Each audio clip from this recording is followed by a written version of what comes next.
Okay, well, good afternoon. My name is Laura Riley. Excuse me, the smoke is impacting my voice here this morning. But I'm the managing director of Chicago Wilderness Alliance, and I wanted to welcome you all to our cafe today, Data Centers and the Future of the Chicago Wilderness Region, and why our conservation community needs to engage on the Power Act. Um, we are really pleased to have two speakers today. Andrew Rain, he is the Climate Policy Director for the Prairie Rivers Network, and Tarek Shahzad, who's the Government Relations Associate for the Nature Conservancy in Illinois. As I said earlier, we're going to be recording this presentation and sharing a PDF of the slides and the recording with everyone who registered. This information will also be posted on our website. Thank you very much for joining us. And with that, I'm going to turn it over to Andrew. Awesome. Thanks, Laura.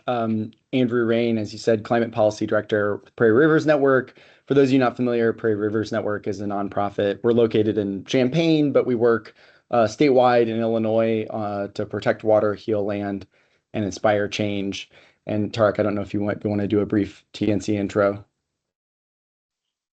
Sure. Thank you, Andrew. Hello, everyone. My name is Tarek Shahzad. I work for the Nature Conservancy's Illinois chapter as a government relations associate. The majority of our organization, we are a global land trust. So we protect land across the world for people and nature. And in the United States, we have almost 50 chapters. Some states have combined in a few chapters. Illinois has a specific chapter where we protect thousands of acres to connect people with nature and protect land and water and air that all life depends on. So you may have heard of specific landmark sites that we have, such as Nachusa Grasslands or Amequon, or our partnership work in the Shawnee or the Chicago Park District. What I get to do is I get to advocate for our conservation and climate priorities at the state and local level here in Illinois. Passing back to you, Andrew. Awesome. Okay, so today this is not a mix of presentations and breakout groups. I adapted a slide deck, so this is just going to be a presentation today, but the overall agenda is still accurate. So after this brief introduction, I'm going to talk a little bit about just sort of a data center lay of the land. What are data centers? How did we get here? Why are we having this conversation today? And then we're going to go into the impacts of data centers, talking about sort of impacts on water, on energy. Tarek's going to talk about impacts on wildlife and sort of area or local areas. And then we're going to do the same thing for solutions. So talking about the Power Act. I'll give some nods to sort of some county and local solutions, and then Tarek's going to identify some of the conservation specific items there. And then we'll just give you some next steps at the end of the presentation, and we'll be happy to take questions as we go or at the end.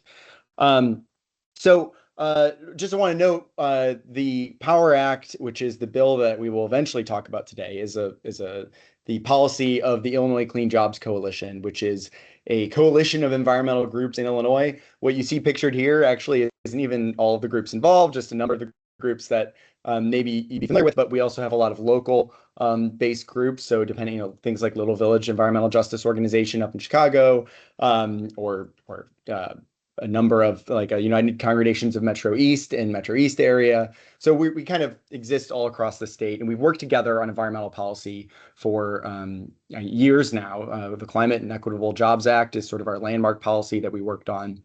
And as data centers became more and more of a clear threat, both to our climate goals and the energy progress that we've made, we realized we needed to do something specific about data centers. And when the coalition works on something, yes, we're banding together to work on climate, but we want to do it right. And so we bring in all of the pieces to make a comprehensive policy that addresses data centers in sort of a big tent kind of way. So with that, what is a data center? This is going to be a pretty simplified version, but the way I see it is a data center is just a building full of computing power designed to do computation. And data centers have been around for decades. We're at a landmark shift in what a data center or what new data centers look like. That is making the current moment different from why we've had data centers for decades. But people will say, there's data centers in the corner of every office, and that's true. most offices have a closet that has some computational power in it. That could be a data center. And for a long time, we've had buildings that are doing things like running the internet. Those are also data centers. But we're at a turning point. So I'll talk about that turning point in a moment. But briefly, when I'm thinking about a data center, what goes into it, we've got that computing power. So computing chips and some of these new graphics cards out of NVIDIA are really what have unlocked the current moment in AI. But those computing chips create that computing power. And then you need these key inputs, energy being the number one thing that runs those chips and produces that computation. But we also often see water, depending on what they use to cool. So one of their bigger outputs besides computation is heat. And so they need to cool all those computer chips. And so water is often involved in that process, sometimes a lot of water.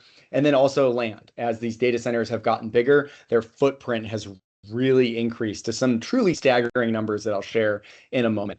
And so why now? What is happening in this moment? If you haven't heard of generative AI or ChatGPT or Claude, you must be living under a rock, because it's taking over the world right now, right? Generative AI is creating a real moment, and there is an immense amount of demand for computational power from those AI developers. So it's the Googles, it's the Amazons, it's the Claude who are developing these new AI models that need more computational power. And really training that AI training, creating the models, is a significant portion of all of the data center developed that we're seeing. Particularly the largest data centers are these AI training data centers. Running the AI models happens in more places on smaller, less powerful data centers. Those hyperscalers are the big ones, the Google or the Amazon or the ChatGPT. They create these hyperscale data centers that have the dense computational power to do what it takes to train AI models. I mean, they're worried about chip distance. They care about having the chips as close to each other as possible to get the effects that they need to generate a model like what we see. And we're seeing in Illinois a really massive increase. We are one of, I would say, the epicenters of the AI boom. And so we are seeing a huge increase in data centers, especially when you think about it in terms of the best scalar metric is energy consumption. So I'll talk about energy consumption a bit more in a moment. Just to see a map, when you map data centers, it kind of depends on which one. You can go online and find about 15 different maps, and they're all kind of showing different things. Again, there's data centers and closets at the workplace that aren't a problem, but if you wanted to map those too, you would see a lot more data centers out here. But this is a CleanView is a tracker that I've gone to a few times, and you can see some of the bigger projects here. Green are planned, so a lot of this is still in the planning phase. Even a lot of the ones that we've seen recently get approval are still not fully constructed. I think right now the largest operating data center is either a facility in northern Chicago, or there's a series of them in DeKalb that they count them separately, but if you count them together, they're the largest, and it's at about 240 megawatts. And I'll explain what those numbers mean. But this is just a general idea. What I'm seeing as somebody who lives downstate is a bunch of new data center proposals pop up that aren't on this map. You hear about, oh yeah, Logan County is hearing about a data center, or just outside of Champaign, where I live in Urbana, there was a rumored data center. And so I think this map is something that will evolve very rapidly over time, and we're going to be seeing more and more things pop up. So this is a pretty busy slide, but I just want to sort of underscore the unprecedented scale of data centers. So we are seeing approvals of Joliet approved a 1,800 megawatt data center. There's another one in Yorkville that's the same size. We've got a 636 megawatt data center in Springfield that was recently approved. And when I say approved, I mean they got local approval, which is a really key step here. Outside of Champaign, like I said, we had one that was maybe going to be 300, maybe 600 megawatt that ultimately is now put on pause. And compare those numbers to the biggest one that we have right now, which is 158 or 240, if you're counting, depending on how you count. I think about energy all the time. So what is a megawatt? Maybe you don't know what that means. So a kilowatt is typically what a home uses. So imagine you plugged in your home, it would draw a kilowatt. This is sort of the energy rate. You also hear these things reported as kilowatt hours. That's actually a kilowatt hour is an actual unit of energy that you consumed. Kilowatts are a rate of energy. So if you imagine plugging in your home, that's going to be about a kilowatt. So a megawatt is 1,000 homes. If you plugged in, 1,000 homes, it would be drawing a megawatt. So a facility that is 1,800 megawatts is 1,800,000 homes of energy draw at one facility. So that's the kind of scales that I think we are genuinely daunting. We have not seen this type of increase in energy consumption in decades, if not ever, in terms of these new demands coming online. And again, just to kind of look at that Joliet one, that's 1,800 megawatts. Chicago altogether consumes, if you were to plug in Chicago, and I don't mean the city buildings, I mean the whole region, homes, businesses, if you were to plug it in, that would be a 3,500 megawatt draw. So this one data center is over half of Chicago. And if you add in the Yorkville one, together they are as if we had a new Chicago coming online in terms of energy demand. And Illinois in 2022, so I kind of picked a benchmark a bit before the big boom in demand. Altogether, we used 15,000 megawatts as a state. So again, that one data center is a measurable amount compared to the total energy demand in all of Illinois. And actually looking at what's been approved by local approval in 2026 is over 4,500 megawatts. So that's a third of our usage from 2022 has been approved for construction. So this is the kind of increase that we're seeing. It was genuinely an unprecedented demand. And I'll go into a bit about why this energy demand is a challenge, but it is just our best way of measuring the true scale of what we're seeing. And I want to kind of flip that for you. What does it take to make that much energy? Well, here's a picture of the Prairie State Generating Station. So this is down in southern Illinois. It's one of the largest coal plants. It's going to be the largest single source of CO2 in the state, and I think the 7th largest in the nation, although that stat's a few years old, so it might have gone up in rank or down a little bit, probably up though. That makes 1,600 megawatts of energy. They're generating that energy. So that one Joliet data center would take this entire coal plant to power. That's just the scale of what we're talking about. So with that sort of table setting, I want to talk about some of the impacts of data centers. What are we, when a data center shows up near you, or when it shows up in your region, what does that mean for water? What does it mean for energy? What does it mean for local impacts around the data center? Things like noise, air pollution, land use. And so we're going to go through some of these, and then after that, we'll talk about some of the solutions. So first up is talking about water use. So where do data centers get their water? Well, typically they're actually getting it from community water supplies. They could be pulling right off a river or drilling groundwater wells, but typically they're actually just plugging into community water supplies who are supplying them water. That's mostly what they're doing. And of course, that water from the community water supply comes from somewhere. So if you live in Chicago, most of that comes from Lake Michigan. Some of the region does have groundwater wells, but ultimately they're using treated clean drinking water most of the time. And sometimes, and this is sort of an opportunity space, wastewater can be reused to cool data centers. So the water that they're drawing could be from the wastewater treatment plant, what they would be discharging as effluent from their process into the probably into a river. They could instead send to the data center, and this helps solve some of the water budget issues that are going to come up. Doesn't solve all of them, but it helps solve that. And then where does water from a data center go? Again, most of the time, it's a wastewater treatment plant. They want to be connecting to the utility, both on the income side, or on the water coming in and on the water going outside. Some could discharge to surface water. We're seeing quite a bit less of that, but that is possible. So how much water do data centers use? I mean, up front, I want to say it's really depends. It depends on primarily the technology choices that the data center operator has made. But we know they can use a lot of water. And particularly if they're using evaporative cooling, a large data center could use equivalent to a small town, 10,000 to 50,000 people of water consumption. That all depends on the size of the data center. And of course, everything scales, right? The bigger the data center, the more water it's going to use, depending on the technology.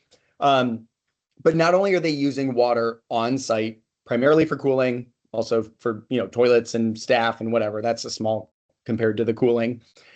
They're using water off-site. And what I mean when I say that is those big energy numbers, if any of that energy is supplied by a fossil fuel power plant, so gas or coal or a nuclear power plant, those are all called thermoelectric power plants. They use water for cooling. They're actually our largest water consumer right now.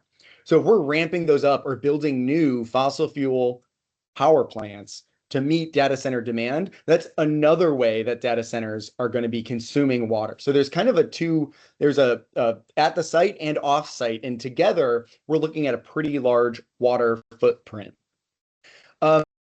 And like I said, cooling technology is a big driver of data center water consumption. And there's kind of a real important trade-off here. We talk about the water energy nexus, and you see it here strongly where you could air condition a data center, pure air conditioning, zero water consumption.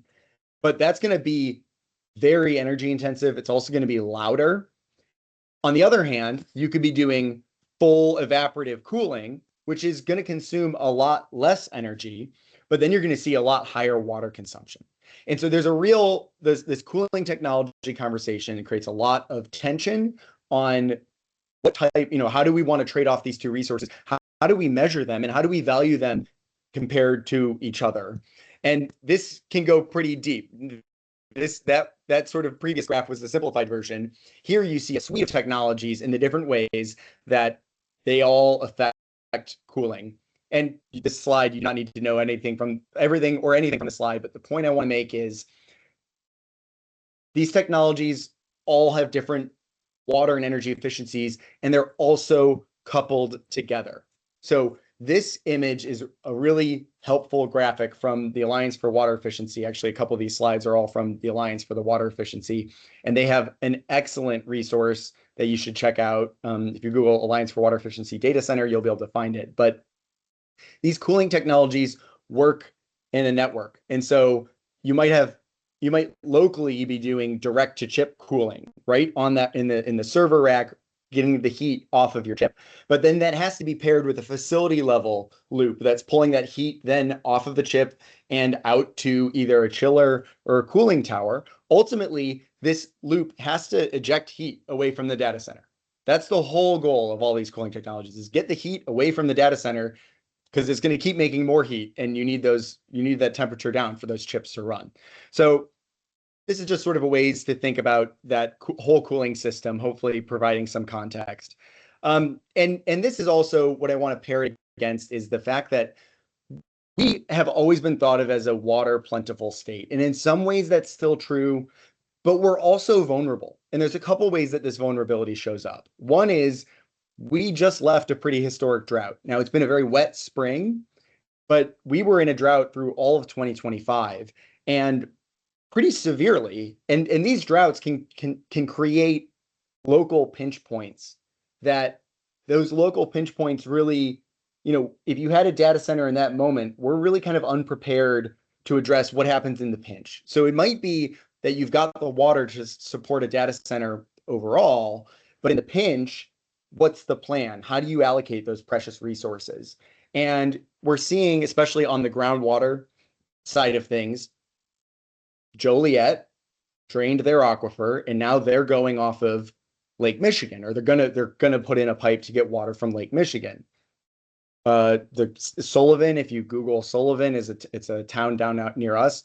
Their groundwater wells are going dry, and even with all the rain and flooding, they still don't have, the groundwater is not being replenished. And so they're looking for alternative resources. I think this is going to start happening more and more, and we're not prepared from a legal perspective. We don't have the rules in place to have thoughtful conversations about how we share our resources. We've never developed that law because, again, we've been thought of as water plentiful. So I think we're going to see some pinches, and data centers are creating a real spotlight on our lack of water control. Okay, so on the energy side, your bills have been going up if you live basically anywhere in this region. And data centers are a major driver of that. They're not the sole driver of that, but they are a major driver of why our energy prices are going up. And it's not just the existing data centers, it is the proposed data centers that cause the grid to create market signals that say electricity prices should go up so we can encourage new developers to come online. The way our grid works, how it's always worked, is that it socializes costs. So, and in particular, two types of costs, transmission and distribution and capacity, have been socialized among all customers. And of course, we all want to pay for our grid and the transmission and distribution system that supports that grid. And if everybody joining the grid is a small user, well, it works. We socialize those costs. There's small transmission upgrades that we all need to pay for. But when a single user is so large that they are driving transmission and distribution costs by themselves, that creates a real problem where socializing that among all of us is unfair. We are paying for the transmission that is going to support those data centers. So that is where when you hear people say we're paying for data centers, you're not literally paying for the electricity, but you are paying for infrastructure costs associated with that. And then the other way that we see our energy rates go up from data centers is through something called capacity. And capacity is the ability of our electric grid to meet the total demand on the peak energy consumption moment. So right now, that's typically in the hottest day of summer, when everybody's running their air conditionings. The energy demand is such that the grid has to call on every single resource it has. There is a market that they've created called the capacity market to meet that demand. We've got a couple graphics and I'm going to try to explain this. So here's our hottest day in summer where we go up, we have our peak demand. We're looking at energy demand on the grid, and it's, there at 3:00 p.m., hottest moment. Well, we have resources that we pay for to meet that peak demand. And when I say resource, I mean it's solar panels, or it's the nuclear plants, or it's gas plants that are very expensive peaker plants is what they're called, that come online once a year to meet that peak demand. And we stack those resources up and we only buy the cheapest ones first, but those most expensive ones need to be called on to meet that peak demand. Well, a data center wants energy 24/7. So their 24/7 inflexible energy demand just shifts that curve up. The whole thing moves up, which means that our peak moves up. And therefore, we have to buy more and more expensive capacity resources. This is a market. We all pay for this. And so when somebody drives the capacity demand higher, they drive all of our electricity bills up. And actually, the biggest portion of the rate increases that we've all seen is due to the capacity market. It's kind of what this slide is showing, talking about in the PJM area, the capacity auction that we're seeing in the recent years is astoundingly high. So this is probably what, if many of you are in the Chicagoland area, are seeing. And that's how this kind of hits all of our bills. Okay, that was water and energy. I'm going to talk about a few other issues, and then Tark's going to talk about some conservation issues. So decommissioning. This investment that communities are sometimes looking for to be fix their property tax hole could be a bubble. We're really, this to me, not saying it's a bubble. I do not have the economic background to say it's a bubble or not, but we need to be thinking about what do we do as we invest in the next boom and bust cycle. And there's two ways this could happen. One could be AI just doesn't pan out and the bubble pops. But another could be that AI does pan out, that one of these companies wins the AI race. And all these data centers that are being constructed are there to train competing models. But once one of those models wins, suddenly you've got this racehorse that you've built owned by Google, but Claude won. What's going to happen to that data center? Are they still willing to pour the money in to pay for the energy to power that data center? Maybe not. So I'm expecting stranded assets at some point. Good or bad, if AI wins or loses, I'm expecting stranded assets at some point. And I think we need to be thinking about that so we know decommissioning plans and what to do with these data centers afterwards. And that I think towns and communities should be aware that this might not be able to fill your property tax gap for as long as you think it might. So be conscious of that as you consider what, approving a data center. And then the other thing to address is jobs. And there's two ways to look at, well, I will say primarily we're talking about construction jobs. A data center does not take that many people to run long term. I think from a local community perspective, it's really valuable to be aware of that because you want to be thinking about jobs that are being made in your community. I do think, and I've been talking to labor folks, they like these construction jobs. This is if you're in labor and if you build things, every job you have is a construction job and it's temporary. So, I hear a lot of people say, well, like, oh, all those jobs are temporary. If you're a laborer, that argument doesn't land because you want to build. So I understand that perspective, but I think that communities need to be thinking about this when they think about those jobs numbers, that a lot of this is on the construction side. And so what does it mean for your community is something that you should be aware of. And then the last point I'll hit on is backup generation. So all these data centers, even the ones that are building renewable energy to power them, are also bringing backup generation for when the grid lets them down. And that backup generation is almost always diesel engines. So they bring in like 15 or now 35, the example that you're looking at on the slide, of these diesel backup generators. And then they fire those up when the grid lets them down. And that means that you've got basically a power plant amount of backup generators all in one place. Again, if you've got to make 1,800 megawatts of generation, you've got a ton of generators there. And these generators are causing local air pollution issues, and they're also causing noise issues. They have to be tested continually. Like they'll test them at least, I think, once a month. And so if you've got 30 generators on a site that are going to get fired up once a month and they're pretty loud every single time, that's going to be causing local impacts and local air quality impacts. And so with that, I'm going to hand it over to Tarek to talk about some of the noise side of this. So Andrew explained a lot of what's in a data center, as well as some impacts related to humans. And some of these impacts will affect wildlife as well as people. And one of those is noise. When we think of noise, there's high frequency and there's these lower frequency noises.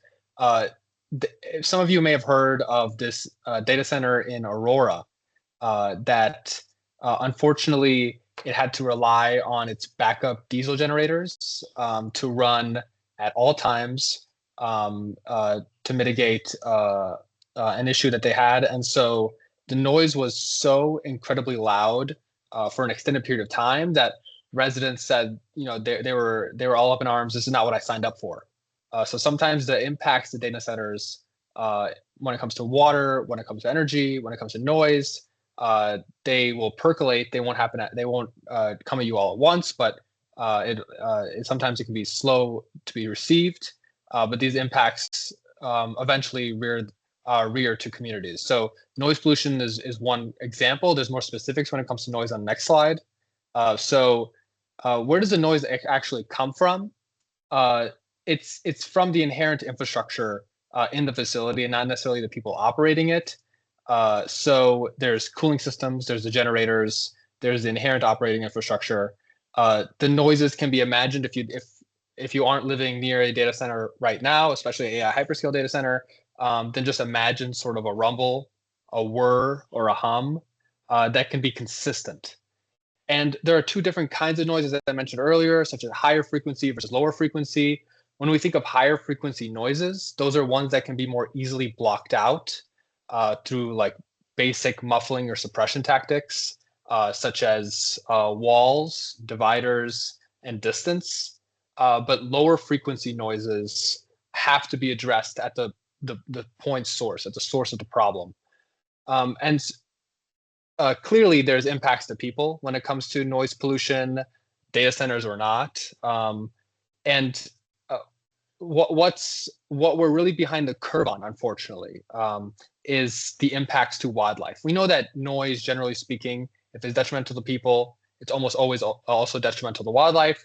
And in some ways, noise pollution is even more detrimental to wildlife when we think of, let's say, oceanic noise that human beings don't necessarily experience, but wildlife in the open oceans does. So what kind of noise affects wildlife is more particularly lower frequency noises. And these are the ones that aren't necessarily tracked by these decibel readers that folks use to assess noise levels. And so a lot of counties and local municipalities have noise ordinances, and they have different levels of allowed noise. Unfortunately, some of those low frequency noises can go by without being detected by readers and by people, but there are still going to be impacts to wildlife. And so while research is behind the curve, we know that what's true with noise pollution in general is that species will abandon their habitats, the surrounding habitats that are impacted. They'll have a worsening or complete inability to communicate with each other. And that'll mean less ability to copulate and breed, and to sustain itself as a species, and success rates for breeding will go down. And so in particular, this means that our prairie species and our wetland species that are hanging on by a thread here in Illinois, and the once we're called a prairie state, but only 1/100th of our state is prairie. These species could be negatively impacted by the proliferation of data centers. And so moving on to the next slide, we have that concern about noise that is understudied, and also light pollution is understudied. So generally speaking, we know how light pollution affects people and wildlife. And when you want to imagine what a larger scale AI hyperscale data center looks like, if you aren't encountering one in your community, in your region right now, some of them can be as brightly lit as stadiums or small scale airports. And you could even Google some examples. They have this sky glow to them. And so folks with the Night Sky Project and others that care about light pollution, particularly at night, are alarmed by the proliferation of data centers when it comes to light pollution at all times of day, especially throughout the entire night. And so why do these facilities need to be lit all the time? There's several key needs. They need to be surveilled all the time because they have very expensive infrastructure that's only getting more costly because they're sort of running out of the materials they need to build these data centers, and so the goods themselves are getting more costly. They need to be upkept, so that means there's service roads and lots that are built into these data centers and expansions that occur. So while there are few staff once the data center is developed, there are still folks that go in, staff and security, that have to be able to operate at any time of day. There is light and also noise when it comes to the construction of the facility, which could take a couple of years. A rapid facility may be able to be built in less than 1 year, but I'll have to pitch that back to Andrew for later in the presentation. And least of all, actually, is what internally happens at a data center in terms of lighting the all of those computers and all of that hardware. That light doesn't necessarily escape. It's the external lighting of the whole development itself that bleeds out into the region, into our sky. And so I just want to mention, when it comes to light pollution and wildlife, it has similar but also more adverse impacts than for people. So as you can imagine, an inability for wildlife to breed and operate in spaces that they normally could. So that means habitat loss, but also in particular migration for species. When we think of bats and birds, both of those species typically use the night sky or the moon, sources of light, to guide themselves in migration. A lot of songbirds, the majority of songbirds migrate at night. And so that's why Chicagoland gets a lot of birds of migration, is because a lot of birds are attracted to go towards the brightly lit city of Chicago, but then they don't do so well once they reach the city, as we know. And so these data centers are unfortunately going to push a lot of species to be more wayward in their travels, and it negatively impact their typical ancient migratory routes. And so light pollution is another concern that is unfortunately understudied compared to a lot of these other issues. And that's because data centers they're a booming topic, but they're also a relatively new topic. And so the science that we rely on typically for our advocacy is behind. And moving on, Andrew, I think we have, yes. So Andrew already talked about the scale of these data centers. They can be into hundreds of acres, and they could size in more than 1,000 acres. And a lot of us are in the Chicago Wilderness region, which doesn't have a lot of prime farmland. But I just want to say, in the context of Illinois and the advocacy that we do, and in the way that we really have to balance the needs of people and conservation, Illinois is an agricultural powerhouse, and that is changing every single year. We're losing 4 to 5 figures of farmland every single calendar year due to development. And so because of that, though that's less opportunity for us to create a sustainable food system, but also co-manage and practice conservation, sustainable conservation activities on these on farmland in partnership with farmers and growers. So there's a lot of concern, and there's unfortunately some misrepresentation between renewable energy and data centers, and that renewable energy in some ways is being misconstrued as being more harmful to our farmland than data centers. But as many of you may know, if you plop down a data center on prime farmland, it's erased, and it's nearly impossible to return that land back to being sustainable for people and nature. But when we place renewable energy on farmland and we have those conversations with farmers and landowners, there are ways that we can ensure that the land can still be sustainable for conservation as well. So an example of that is agrivoltaics. And so that's blending agriculture and solar. And there are other ways in which we can blend conservation and renewable energy. But unfortunately, just the paving of the land itself for these large scale AI hyperscale facilities, that is one of our biggest threats to farmland in a state that has already been losing farmland year after year. And passing it back over to Andrew. Awesome. Thanks, Tarek. So with that, I want to get to solutions, and which is just this. I want to make a note on the need for action at all levels. I mean, this really is a situation where,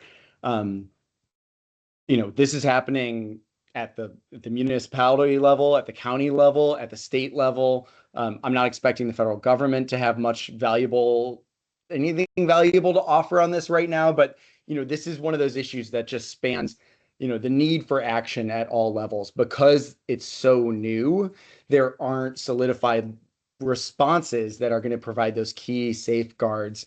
And frankly, I think that will, even if we get the Power Act, it will continue. The Power Act will help the local county issue, but it alone doesn't solve, all those challenges that a county has, the questions that a county has when a data center comes to town. And part of that is for good reason. Local autonomy is important, and counties need to be able to decide certain things for themselves. But this is really an issue that just hits at all levels of government and needs responses, needs people to be engaging at all levels. So I'm going to talk a little bit about the Power Act. So the Power Act is right now HB 5513 in the House. If you do bill numbers, and SB 4016 in the Senate. Oh, that's a typo. It's 4016 in the Senate. And we approached this from 3 main buckets, and that would be water, community, and energy. And I will say the coalition that developed this policy has historically been an energy-focused coalition. And so we really had to grow and stretch to bring in these other issues that we knew would be critical. And one of the reasons why I think I'd love for the Power Act to be able to do a bit more on conservation, but we weren't there yet, was because we were doing so much all at once, of like even bringing in the water issue and some of these community issues that hadn't been addressed before. So, we are part of the response, which I think is robust and important. If there's things missing, that's sort of part of what's happening, is that it is just, we're on the policy, leading edge here on what states are doing on data centers. So to talk about those 3 issues, first, I'm going to talk about water. So ultimately, what we're proposing is something called a water impact permit, which is new. It would be for data centers only. And this would be at the Illinois EPA, and it would be a yes or no. One part of it is a yes or no on a determination that a data center will not cause an adverse impact to our water resource. And this to me is our most critical safeguard. There's a permit, there's a review process that looks at the data center, looks at our water resources and says, yes, it is safe, or no, it is not. This is our key gateway. And that is educated by a report from the Illinois State Water Survey, which is a research institution, but not a regulator. And so they feed that report to the Illinois EPA, and that educates that critical decision. And this to me is why when people ask, like, how do you feel, would you feel comfortable with if we had the Power Act that our water would be protected? The answer is yes. This is that key decision-making process. And there are other important things that this does as well. So we require them to use cooling technology that is at least as efficient as a closed loop cooling technology, which eliminates some of the really water consumptive once through processes. And we also require that data centers pay for their infrastructure costs. So similar to what I was saying on energy, those transmission lines that get socialized onto us, we want to make sure on these more local water grids that the costs of building pipes do not fall on the ratepayers if that pipe is there just to serve a data center. And to get here, we require some basic planning and reporting from data centers on their water use, a full water plan. I'm sure they already have, which is where are you getting your water? How much are you going to be discharging? How much evaporates away? What technologies are you using? That plan is just sort of a comprehensive look at water in the data center. Again, if they're building it, I'm sure they have this already. We're just asking them to report it and make it public. And then also ongoing water use reporting so the public knows.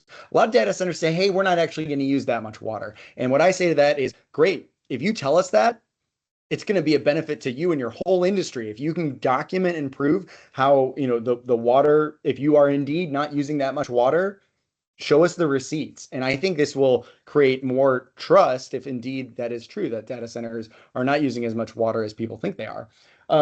Or it will reveal the truth that maybe they're using more than we think they are. So I think this basic reporting is going to be, from a transparency perspective, be very beneficial. So this is kind of the nexus on the water side. On the community side, we're doing a couple things. So one is we're closing a loophole. We're stopping excessive air pollution at data centers by closing a loophole on how backup generation can be run at data centers. Right now, they get basically a 24-hour kind of pass to run their backup generation as long as they want, break pollution limits. And we don't think they should be able to get that pass. We think they should still be subject to their permit, even when they're running their backup generation as backup generation. That is why you have a permit, is that you should be subject to it, and it should have appropriate limits. So we're going to close that loophole. We're also going to require a cumulative impact assessment for environmental justice communities. So environmental justice communities are those that have been burdened by multiple sources of air pollution already. And so this is taking the data center into that context of the other sources of pollution. And the Illinois EPA will have to do an assessment that looks at all those sources and says, okay, in the context of all of these, is this going to be tenable for this community? Couple key transparency things. One is that we're requiring something called a community benefits agreement, which is an agreement between the data center and a body that is going to be that we instruct either the county or the municipality to construct to negotiate this community benefits agreement, fully transparent, subject to transparency and FOIA. And those benefits agreements will provide benefits to the community. We are also banning non-disclosure agreements so that none of this can be behind closed doors. So we're really bringing a lot of this into the light so that everybody is on the same page when the discussion is occurring. Also public notice of things like permits, siting, zoning applications. Again, just bringing the public into this process and putting some transparency on it. And lastly, we're creating a public benefits and affordability fund.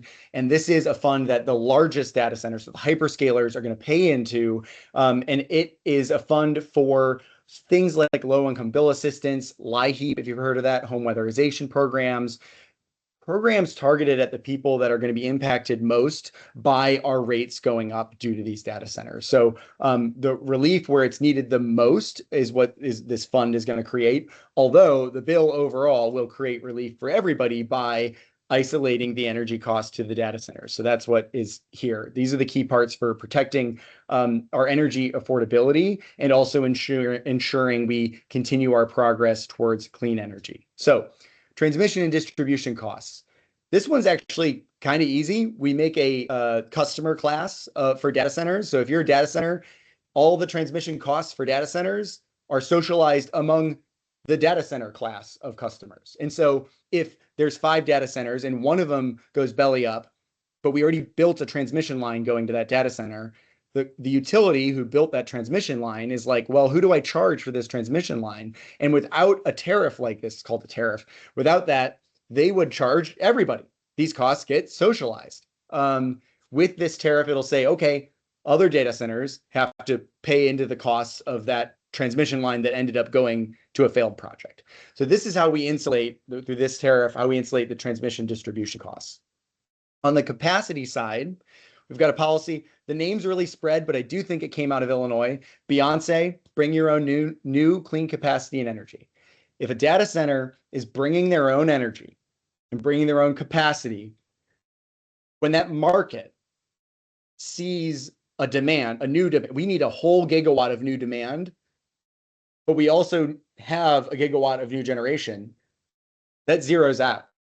And then we don't end up seeing increased capacity costs because all of that new capacity is getting added from the data centers. So by having them bring their own energy, we're able to meet that capacity constraint. And by having it be clean energy, we're able to stay on track for our climate targets.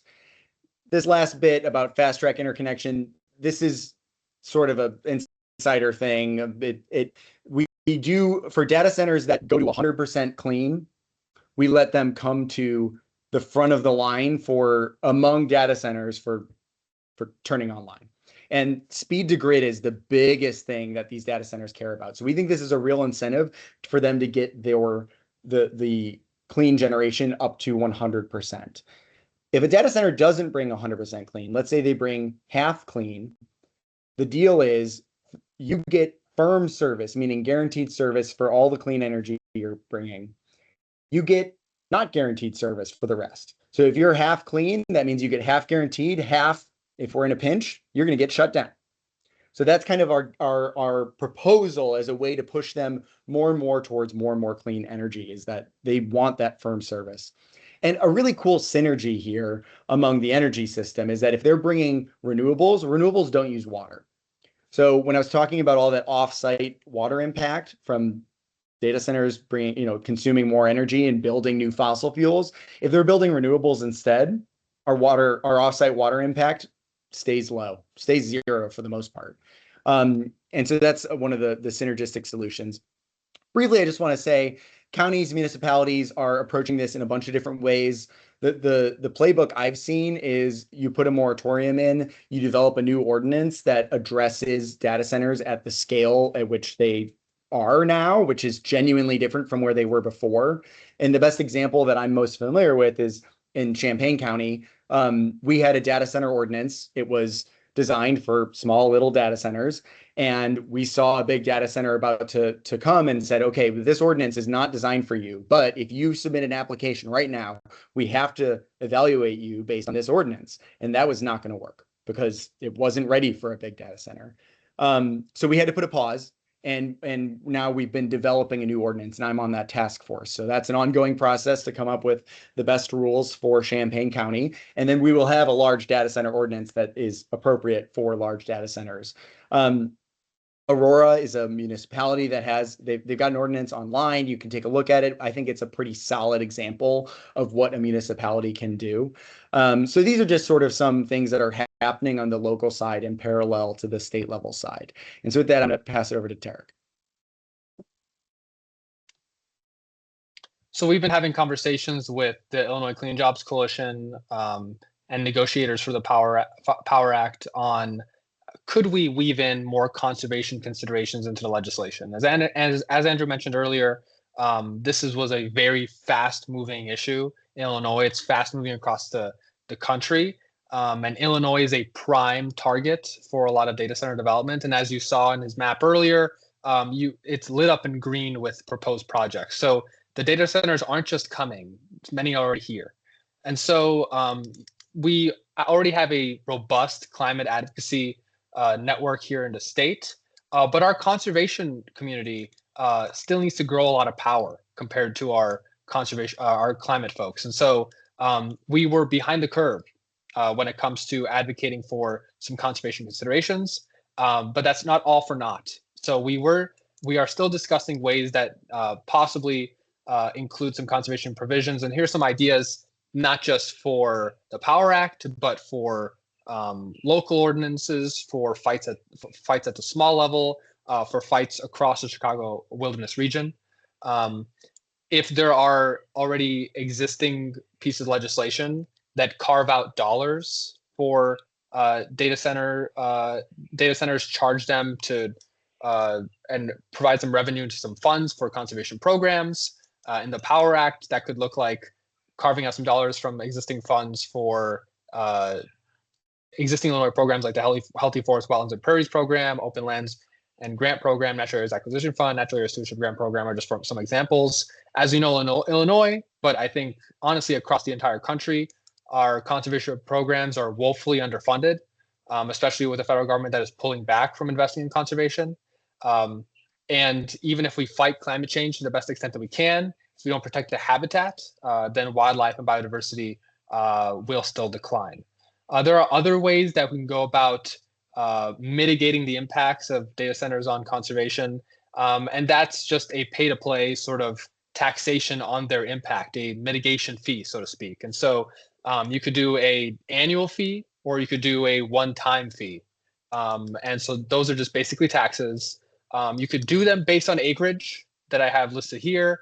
But there are also different ways to sort of like scale and perceive a data center. As Andrew talked about earlier, we may want to understand them and view them through the lens of their power output. So perhaps based on megawatt or scarily enough gigawatts. And so, and a lot of these dollars, these data centers are coming to these states loaded with capital. And so they are being invested in by the most powerful and wealthy companies, not only in the country, but on the entire planet. And so a lot of these tech giants have a lot of money to spend and they're racing to the finish line. As Andrew mentioned, they want to get online as fast as possible. So in some sense, time is their limited resource, not money. And so, but for us in conservation, we need time, but we also are lacking in funds. There is a way that we can mitigate the impact of these data centers by requiring dollars to be spent on conservation offsite. And so think of like a land use impact fee that could be annual, it could be based on the initial development. These are all conceptual ideas. And moving on to the next slide. Really importantly, even though there aren't specific conservation considerations in the Power Act right now, the first thing I want to mention is that climate and conservation will always go hand in hand. And that's what I've been increasingly learning over the course of my career here at the Nature Conservancy. As we all are facing the brunt of climate change, as we look outside our windows right now, even if we conserve our habitat and we're able to bring back endangered species, for example, and increase species preponderance, if we don't address climate change, the species will not have enough time to adapt, and we will still experience widespread biodiversity loss and fundamental alteration of our habitats. And so the climate crisis and our biodiversity crisis go hand in hand. We cannot solve one without the other. What's really fantastic about the Power Act is it's being drafted and pushed by the Illinois Clean Jobs Coalition, who are the champions behind the Climate Equitable Jobs Act. And so in 2021, that bill passed into law, puts our state on a pathway towards 100% renewable energy by 2050. And so that's going to make our state a leader in the fight against climate change, a model for other states, not only in the Midwest, but in the entire country. And if we don't pass a bill like the Power Act into law to ensure that data centers come online as clean as possible and don't accelerate climate change and move us away from our energy goals, then we're really going to have, we're going to move away from our CEJA targets, our Climate Equitable Jobs Act targets, and we're not going to win the fight against climate. So really importantly, a lot of these provisions that already exist in the Power Act when it comes to climate are going to be mutually beneficial for both people and for wildlife. Also would like to plug that when we think of some of the energy, but also water considerations, the Power Act does a great job of balancing not only monitoring and reporting, but also putting specific incentives and guidelines for developers. And that means when it comes to water, there's going to be incentives for the developers not to excessively use water. And that will not just help people when it comes to water scarcity, it's also going to benefit wildlife. So some of these issues inherently go hand in hand because we are one with nature. And I just want to mention the ways in which the conservation community is acting, but we are behind the curve. And that's why conversations like these are so important. The National Wildlife Federation, a really key partner across the entire country, they had a conference, a convening about a month ago that Andrew was actually a part of, and they created this policy resolution on data centers. And so only a month ago, in mid-June, did they come up with this resolution. It's fantastic. It's multifaceted, so I recommend looking up the entire resolution. But in it, I just want to highlight, they call upon policymakers and the data center industry to consider wildlife conservation, human well-being, and climate change mitigation and adaptation goals. Because they understand, just like the Nature Conservancy, just like Prairie Rivers Network, and all of you, that we are not going to solve the biodiversity crisis, and we're not going to be able to save wildlife if we don't address climate. And really, these facilities, when it comes to the energy output and the demands that they're forecasting and already putting on our grid, the climate outlook is daunting if we don't ensure that these projects bring their own new clean energy and capacity, that awesome acronym championed by the Illinois Clean Jobs Coalition. Passing it back to Andrew. Okay, so here to share some good news and get our next steps, and we'll just wrap up. But the good news is the Power Act is popular. So we did some polling, and 3 out of 4 Illinoisans support the Power Act. And honestly, this should not surprise anybody at this point. Data centers have probably the worst PR of like any political issue I've seen in the entire time that I've been working in policy. So, but we have a lot of public support behind the Power Act, and we're building more power. Despite that, we were unable to get this bill done this spring. And that says something about legislators and what they're listening to. We had a big subject matter hearing on data centers and AI in the Senate, 5 subject matter hearings in the House. We had 2 lobby days with hundreds of attendees each. Meanwhile, we had 4,500 megawatts of data centers getting local approval. We've got this polling data saying that 3 of 4 support the Power Act. Got multiple counties passing moratoriums and 22 town halls, and yet our legislature did not take action. In fact, they kept a tax credit on the books that the governor had called on them to stop. So in his State of the State in February, Governor Pritzker said, hey, let's pause this data center tax credit so that we can really, work on figuring out what we should do about data centers. Well, legislative leadership wanted that tax credit. Legislative leadership was in support of the data centers, and they wanted to keep the tax credit on the books. And although over 40 legislators signed a letter to leadership saying, hey, hold on, why don't we pause this tax credit because we're giving money to these companies that are causing these problems. Unfortunately, the budget passed with the tax credits still in them. Thankfully, Governor Pritzker in June, after the legislative session ended, took action, and he manually paused it. He said, okay, well, I'm the executive and it's my agency that is issuing these credits, so I'm going to pause these. And starting in July, they are now paused. And he also, in addition to pausing the tax credit, said, hey, we got to do this in veto session, which is coming up in November. And here's the framework. 7 points. Data centers pay their fair share. Tax incentives are paused. Well, energy reliability must be prioritized. We've got to support the development of new clean energy. We got to protect our water resources. We got to have clean air, and communities deserve transparency and meaningful voice. And if that sounds anything like the Power Act, it sure sounds like the Power Act to me. So this was a very exciting announcement and is gearing us up towards the fall. November feels like a long time.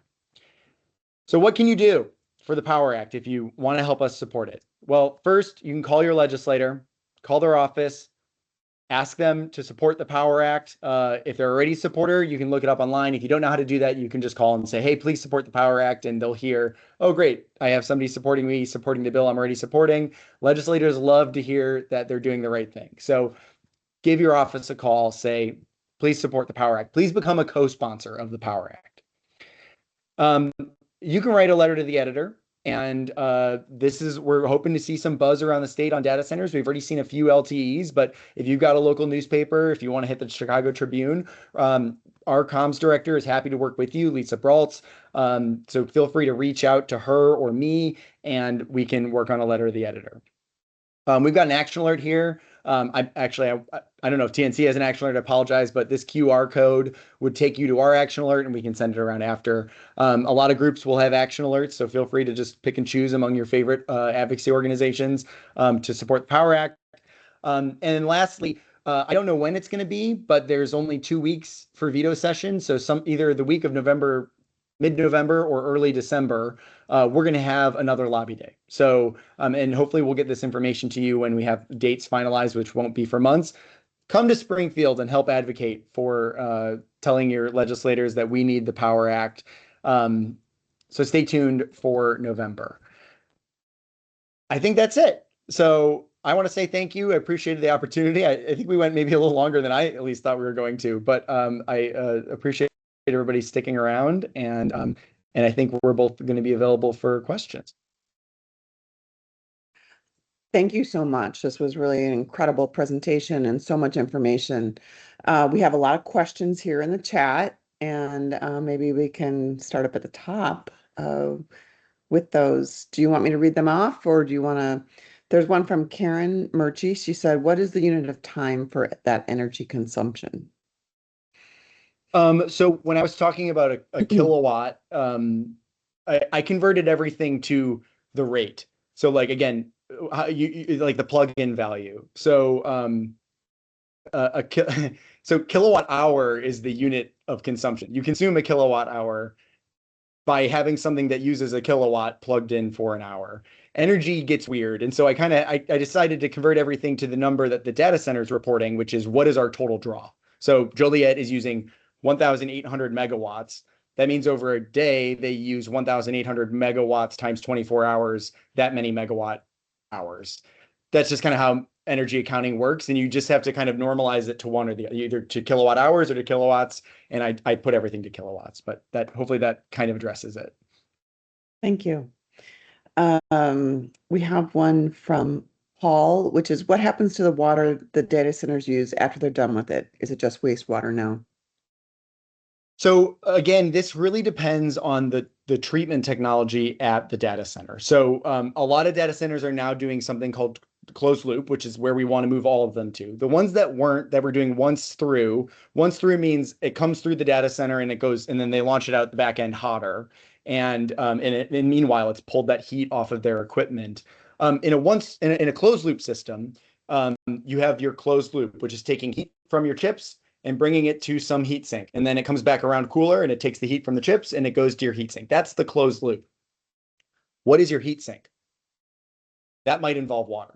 Pause that. Your closed loop, they say they need to be flushed every so often. That's not just going to be water in there. It's probably going to be things like glycerol, like, you know, things that are going to be better at taking heat. And they don't want to have to discharge that because it's probably an expensive fluid. But there's going to be some cycle in which they have to discharge that. And where that water goes is something we want to know. That should not be just discharged into a river. Absolutely not. It probably shouldn't go to their treatment plant. That's probably going to need to go to a specialized treatment facility. And I don't have all the answers. This is why we need the Power Act, right? We're going to make them tell us all of these things in a permit so it's verifiable. That is sort of part of the answer to all this. The last place where they might have a water discharge is on if they're using a cooling tower. So you've got that heat in that closed loop that will exchange heat with a evaporative cooling tower. And that evaporative cooling tower is also cycling water. And that water, which is, quote, non-contact, meaning it's contacting the heat, it's not contacting the chip or any of the equipment, will probably get discharged to a treatment plant. And another question we have is, you know, what ends up in that? And is the treatment plant able to handle that? These are all questions that we want to answer with the Power Act so that we can know and then have the right treatment in place to address the impacts. Thank you. Laura Hunt asked, early on you mentioned the DC desire for the chips to be located in close proximity to each other within the DC. Is that for the AI training requirement, Will all that also mean that DC themselves need to be in close proximity to others as growth continues? I see data centers with vacant land around them, and I assume they're for future expansion. Yeah. So the chips, they want the chip density is going up and up and up, and that is for possibly efficiency, but also like literally they need the wires to be as short as possible. And then data centers tend to cluster with each other. The answer might be both, that again, there's this efficiency from clustering, but also I think there's an economic thing here where like there is a known effect that if a data center comes to town, another data center is more likely going to want to site near that data center. And that can kind of, I don't fully know the reasoning behind that, but it is definitely an observed phenomena that probably has a bunch of, well, the construction stuff's already there, other types of explanation that that's the best I got. Okay. And thank you, Chris, for updating. I had not, I when I saw the slide, I was like, ooh, I haven't updated that in a minute. So appreciate you dropping those in. Olivia Hollander asked, have you heard of any technology allows for older designs, generations of data centers to be updated to be more efficient models? Not off the top of my head. I have found this to be, it's a rapidly evolving space, and I'm not an industry insider, right? So I'm sort of looking in from the outside. I would guess the answer is that sometimes you can retrofit and sometimes you can't, right? So one of the things that we're trying to do with the Power Act is get them to commit to, like, we need to get ahead of them on the cooling technology side to get them to commit to a good water efficient cooling technology. Because if you have built a system, a data center that's going to be entirely air cooled, retrofitting that with a closed, well, that would be a closed loop, if you're doing it once through evaporative cooling, for example, retrofitting that would probably be hard, would be my guess. But I don't have enough specific experience to confidently answer that question. Great, thank you. Tessa Murray asked, would love if Andrew could discuss water impacts in urban suburban settings like the Chicago-Calumet River watershed and what policies can protect it. Fish entrapment from direct intakes from the river, temperature, pollution challenges with discharges. Would an MPDES permit cover this? How can we be sure? Do we even need to be worried about that type of water use? Yeah, so this is a really interesting question. A lot of the data centers right now, like I think John Deere I think it might be on that river. If not, it's on a river and it has a data center at its facility, like a lot will. A lot of like corporate headquarters will have a data center. And I believe they do once through cooling based on talking with Illinois EPA. And so they have a NPDES permit for that. That NPDES permit is primarily focused on thermal discharge. And NPDES does tend to also look at entrainment on, what's fish entrainment has been wrapped into the NPDES program. So some of this is covered. Like NPDES does look at discharges, but it's not a perfect system either, right? And so we do need to keep engaging when there's already a regulatory piece in place. We didn't rewrite NPDES permits with the Power Act, but we need to engage there, right? And one of the things we want to do actually is have an assessment of what's coming out of power plants so that not power plants, out of data centers, so that the Illinois EPA can know to look for some of these pollutants above and beyond just thermals, which is what you would standard expect out of a discharge from like a once through system like that.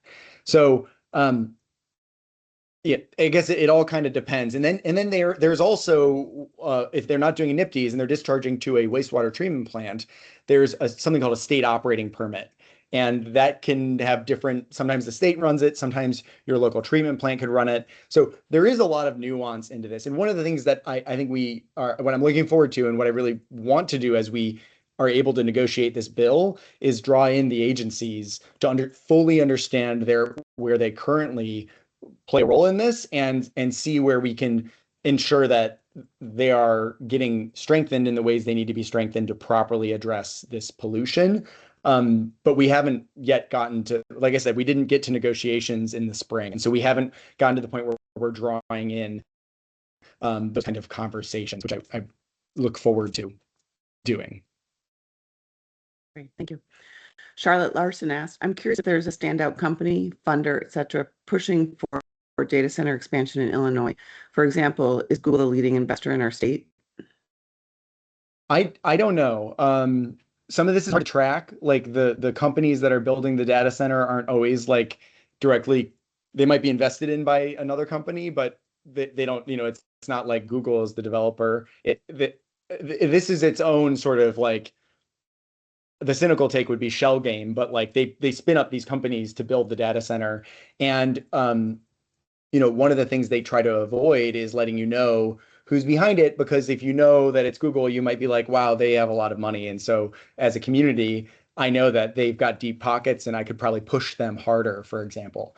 But there are ways to kind of suss this out based on like how much, if you are able to get information about their cooling system, you know how dense their cooling is. And actually, I think I skipped over this slide, but they can only air cool like not very computationally dense facilities. And as their computational density goes up, they're going to have to do things like immersion cooling, which is where the chips are literally in a fluid that like won't cause them to short, but can take their heat. And so when you're seeing that sort of technology that it is probably on the hyperscaler side. So it's a complicated answer. It's certainly not an expert, but I know it is a sort of ambiguous space because it's hard to trace it back to the developer. Great. Alan Olber asked, off-grid point use of solar farms require 4 to 10 megawatt per acre. Turbofans fans require 2 to 20 foot containers to generate 20 megawatts. As a comment, I think. Do you have any response to that? I think it's a land use comment, which is correct. Like a turbofan, which I assume is a name for one of the backup generators, is going to use a lot less space than a solar farm will. That's definitely accurate. I think that solar plus batteries is an appropriate response here. I acknowledge that it will use a lot more land. It won't have any impacts on air pollution, or significantly less than a diesel generator or a turbofan. So these are the trade-offs that we're encountering. But if we want to tackle climate change, we do need to be able to recognize that we need to use solar. And I've run the numbers on like how much land we have in Illinois and how much we would need to put into solar to power the whole state even. And the answer is like not a lot compared to the whole state. Individual projects would look enormous, but I think most people don't really appreciate how big our state is and how much land there is. If you've ever driven on the highway, know that between you and the next highway is just all farmland. And so the number I came up with was 2%. Could you imagine 2% of every farm has a little solar field on it, and then we're good? Okay. Steve Schwartz said, here's something done by the Conservation Foundation that might be helpful for people. It includes a checklist for data center sustainability, and he included the link. The latest version of the associated checklist has just been released in June. So we can share that out too with the PDF of the slides if that's helpful. Alan said there are green technologies that are 100% independent of existing water resources. Atmospheric water generations produce water from air and can be coupled with water vapor recovery systems that capture the water vapor from HVAC systems, creating a 360 closed loop system without the discharge of water outside of the data center. So no dependence on regulated water or power utilities. Okay, Tessa Murray says, I like that tagline, Power Act, show us the receipts. Will the slides be available? Yes, we will send these all out. There are technologies that recapture emissions to create net zero compliance.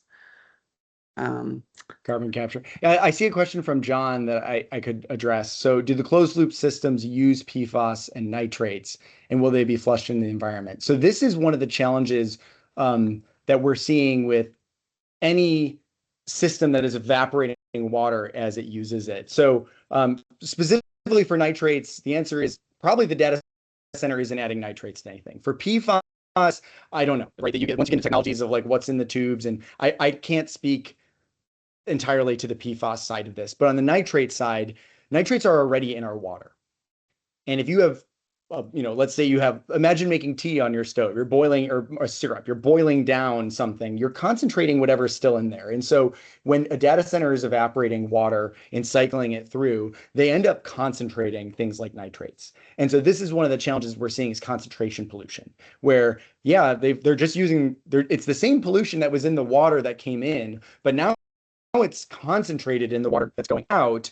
And that can be difficult for a treatment plant to treat. Or if you discharge it straight into the water, it might now be in violation because you've had the same amount of nitrates in a fraction of the water. So that's where these concentration effects are, where we're seeing some risks. Will they be flushed in the environment? All depends on where they're discharging to, right? So I think a lot are going to discharge to a treatment plant, but a treatment plant, like handling nitrates in a high concentration, is an issue that treatment plants are grappling with now. And so making sure that concentration effects are addressed is, like, for example, on a NPDES permit, that's one of the things that I would want to make sure Illinois EPA is doing an analysis as they're drafting their NPDES permit of, are there concentration effects that might result in nitrates coming out of this data center to be at or above the discharge levels, and if so, we need to monitor it and then also require treatment if so. Thank you. John Coates had some comments about data centers, why they're being sited here rather than going towards oceans and using jacketed cooling systems. His second comment was, if the electricity and water consumption levels are not going to keep up with the center, and its community isn't that short-sighted. So there's just some comments there on that one we can read through. Alan says part of the Power Act noise abatement study should be implemented as part of the process to ensure reduction of noise pollution. And yeah, I'd speak to that. I definitely support that. We some of our calculus has been around what should be at the state level and what should be at the county level. So like in my work at the Champaign County Task Force, noise is something we're thinking about a lot. And so a noise study pre-data center and then post-data center is something that I'm definitely advocating for in that task force.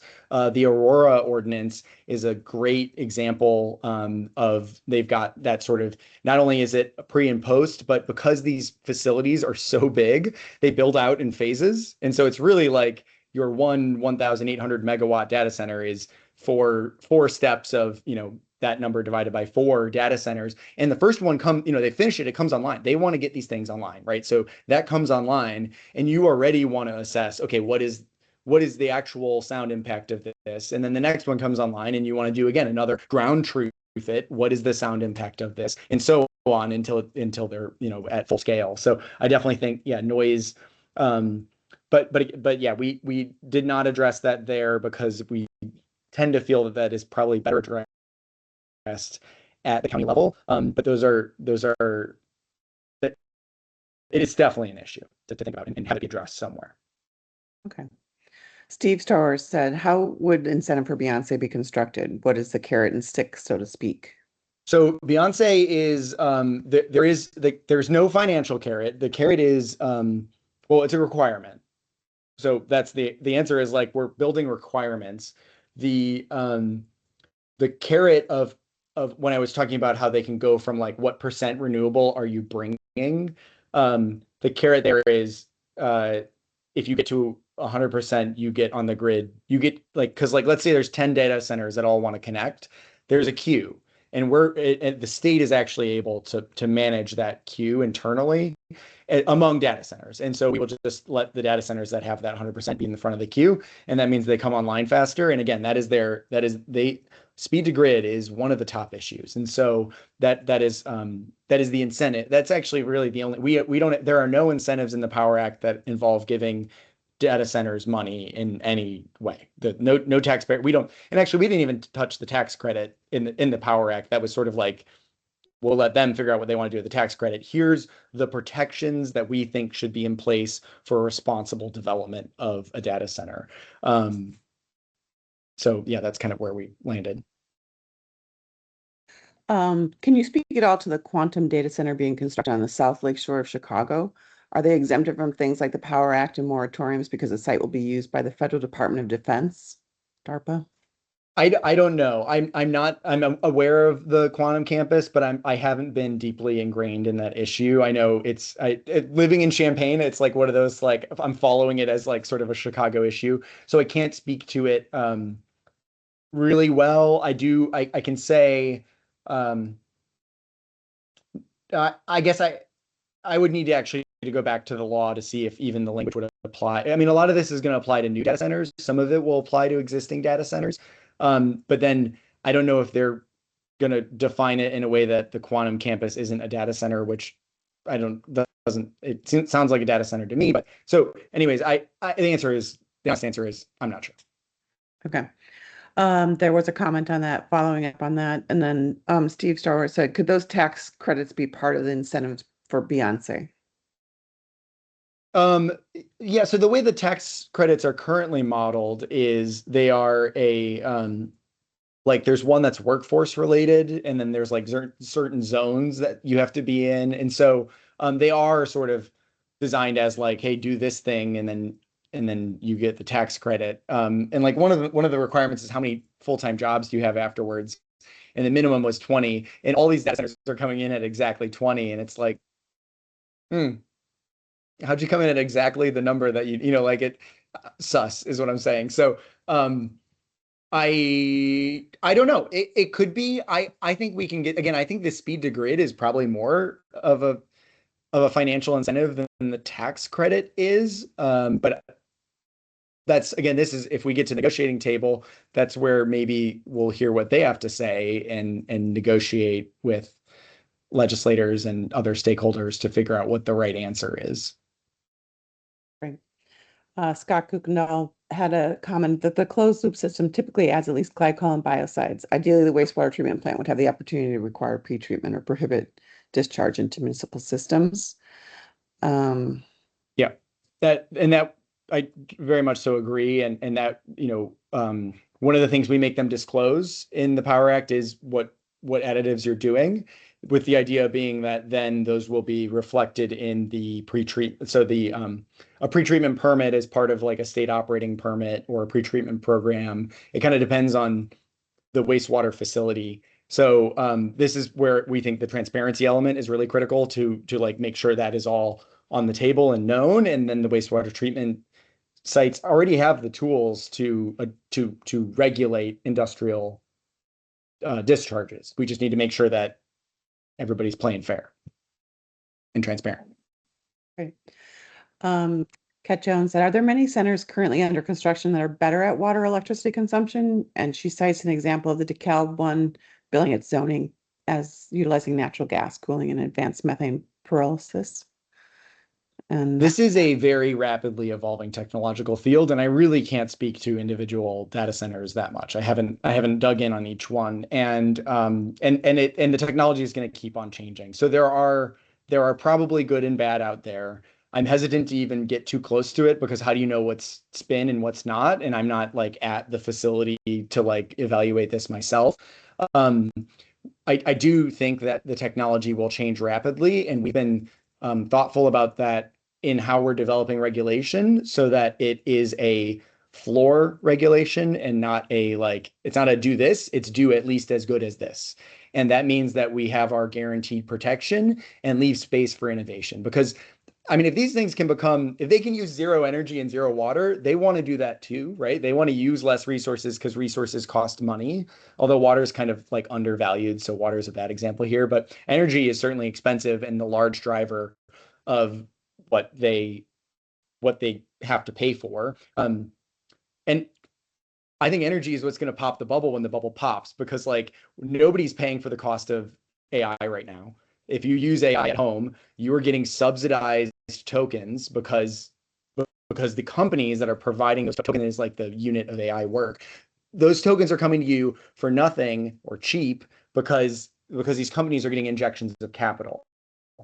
And when that evens out, when the capital stops flowing in, we're all going to actually have to pay for AI at the actual cost that AI is going to be. And if energy prices remain this high, the actual cost of AI is bonkers.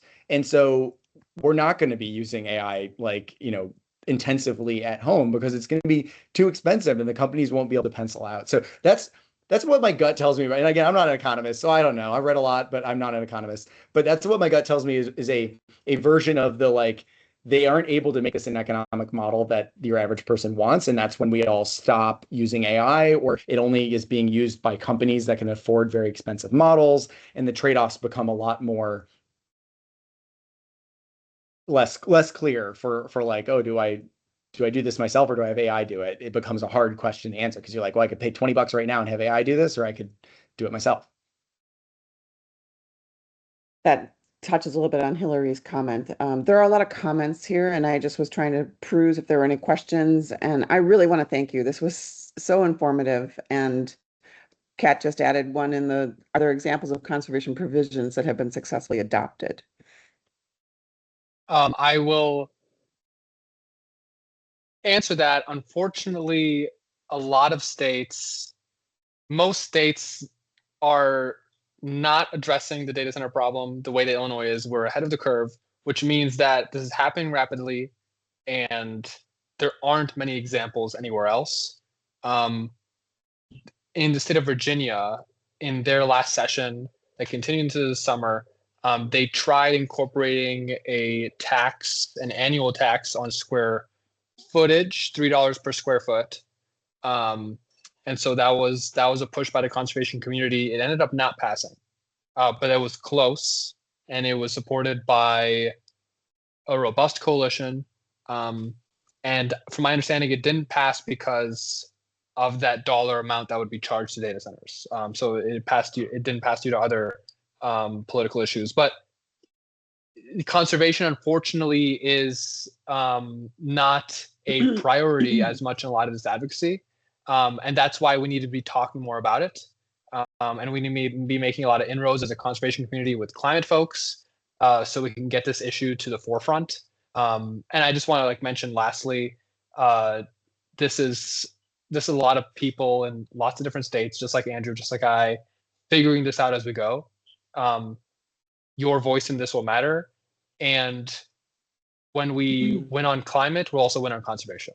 But yeah, unfortunately, there's not too many specific answers. And I guess I'll say one more thing. So this is a multifaceted answer. There's one more thing is there are already laws in the books, I think federally, that have been weakened, unfortunately, but also in state and local ordinances that require mitigation when you destroy natural habitat, for example. So when we think of wetlands, there is still required mitigation for some wetlands, even though that scope has decreased because of the SAC EPA decision in 2023, as you all may know, and now we're still fighting in the Illinois level to pass a wetlands bill. But there are laws in the books that would require even these entities that are new to follow the same laws that other developers did. So yeah, but like setbacks on natural areas or prohibiting development of specific sites in Illinois. So much of our land is privately owned, and we have so little natural area left, and most of it is privately owned, and it's up to prerogative of the landowner in many ways. So this kind of education, this kind of outreach, this kind of advocacy is really critical.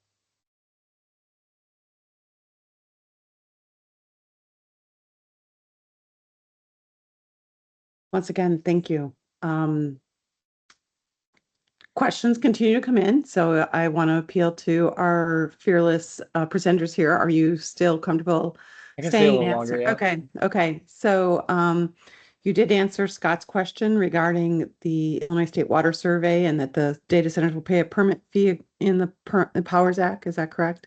Yes. Yep. We have a permit fee both for the Illinois EPA and the State Water Survey, and that's one of those that the survey and the EPA, if that's the way we go, will be pulled into a conversation so that the legislatures are aware that they need to be funded, and so we'd figure out the right number to make this pencil out for our agencies. I was involved in passing coal ash regulation, and the Illinois EPA is the administrator of that, and they were very involved in figuring out like what's the money that we need to have come in to make this permit program be basically self-sustaining, so that there's no taxpayer involvement in the staffing or anything. It's just all funded. The program is funded by the fees that run the program itself. So that would be what I would hope to achieve with the water survey as well. Excellent. Doug asks, how can we make a more unified front for a national standard, even if Illinois is great on this, if Indiana is bad or Utah or wherever is depressed and more desperate for cash, the problem just moves. Age-old question. Yeah. Tricky one. I mean, I do think that like policy inspires policy, right? So and which isn't to say that we shouldn't be doing something at the national level. I just don't have a lot of hope for it right now. And so, but I do believe that doing something in Illinois will help lead the way. It won't be perfect, and more data centers maybe will end up somewhere else. Or will demonstrate that, look, you can still build data centers in a responsible way. This is what responsible looks like. And that helps change what development looks like. It's a tricky balance there. And, I don't see the federal government really weighing in. They put out a like an AI framework like vision statement like a few months ago when we were developing this presentation. And I remember reading it and being like, oh, because I was going to give the presentation like the next day. And I was like, oh my gosh, the feds just did something. This is going to be big. And now I have to like address it. And I don't think I saw a single news story. It just went nowhere because they're not serious about it. So until we have feds that want to lead on this, it's going to have to be states. And then the states will have to decide what peers they want to look to. I mean, so New York did just the governor, there's a moratorium that the governor is probably going to sign, which was big news like yesterday. So a moratorium in place until they can put together rules. If the governor signs it, she gave indication that she would. I don't know if it was signed like today yet. So things are trickling in different places, and we'll see who makes the first big move. Nothing out there is as big as the Power Act, though. It's changing every day. Yeah, so I would just like to add, I second Andrew on policy inspires policy. I just want to mention the Nature Conservancy, our large organization, is still developing a position on this. But because I'm based in Illinois, we have so many wonderful advocates here in Illinois, and this issue, the Power Act, matches the mission of our Illinois chapter. We're able to support this. But so many other states, a lot of nonprofits, a lot of advocacy organizations across the country are grappling with how do we deal with this on a case-by-case basis based on the impacts that are landing in our state. In a sense, that kind of competition, that kind of incongruence is healthy, and it'll inspire folks to sort of work off of each other. And so Illinois can be a leader, just like we were a leader on the Climate Equitable Jobs Act. And especially being a leader in the Midwest, we share these resources like the Great Lakes. If we can be a great example for Lake Michigan, then hopefully other states will follow suit. Yeah, in New York, Kathy Hochul, their governor, signed a first in the nation executive order imposing a 1-year temporary moratorium on data centers until they can get more specific understanding and rules in place. So that can have reverberations, but Andrew and I both work at the state level and at the local level, so we don't have that kind of federal expertise. Things can always change in a flash, though. What's really great and important is if we can act and pass a great example here at the Illinois level, that should have trickle-down effects for other states and the country as a whole.